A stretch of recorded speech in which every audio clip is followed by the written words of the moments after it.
travailler le métal, il faut déjà respecter 3 règles de base. La première, c'est qu'on va travailler sur une surface qui est à la fois solide et stable. La deuxième, c'est qu'on a nécessairement besoin d'outils bien particuliers, bien spécifiques. Et la troisième, c'est qu'on va se protéger avec des gants et des lunettes. Avant de découper la tôle, il faut évidemment tracer. Alors si on veut un tracé relativement grossier, on va pouvoir utiliser soit une craie, soit un crayon très gras, comme celui-ci, qui est un crayon qui sert aussi à écrire sur les vitres. Mais si on veut un tracé précis, on va utiliser un outil bien spécifique, qui est la pointe à tracer, et qui va en réalité graver légèrement le métal.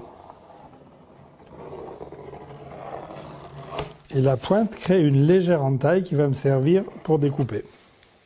Et quand on a besoin de tracer une perpendiculaire, on va utiliser une équerre, bien sûr, mais c'est une équerre spéciale mécanicien, qui est une équerre à chapeau, et que je vais donc appliquer sur le champ de mon métal, et je vais ensuite tracer à la pointe à tracer.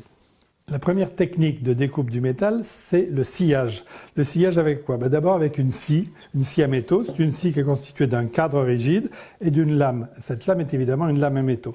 Mais elle a une particularité, c'est-à-dire qu'elle a des dents qui sont orientées. Si je passe dans ce sens-là, je sens les dents. Si je passe dans ce sens-là, ça accroche très fort.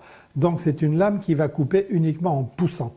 Alors la scie à métaux est destinée à découper tout ce qui est barre et profilé. Donc barre pleine ou barre creuse ou tube. Et règle impérative, la lame doit être impérativement très tendue. Voilà, on serre la vis de tension.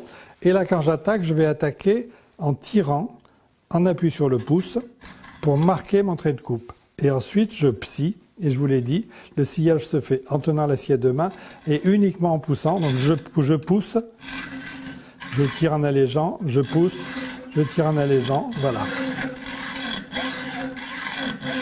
Et tout ça dans un mouvement régulier.